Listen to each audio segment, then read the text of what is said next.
সবার দৈনন্দিন নিত্য প্রয়োজনীয় চাহিদা আমার কাছে সব কিছু আছে, কিন্তু আমার কাছে একটা জিনিস আছে, সেটা বয়স হোক, ছোটো হোক, বুড়ো হোক, সবার দরকার। যেমন মনে করেন আপনি যদি কারোর সাথে কথা বলতে যান,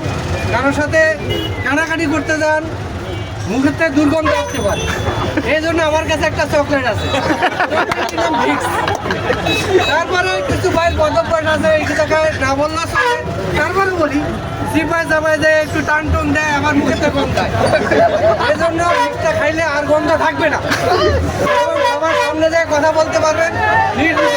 ফুসফুস ক্লিয়ার থাকবে। তারপরে ভাই আমার কাছে আরো জিনিস আছে, যেমন মাথা ব্যথা, গিরা ব্যথা, কোমর ব্যথা, হাঁটু ব্যথা,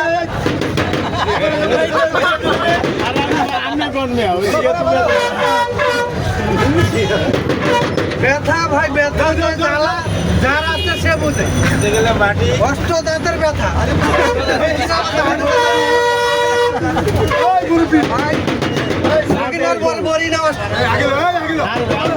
করি না সমস্যা হয়েছে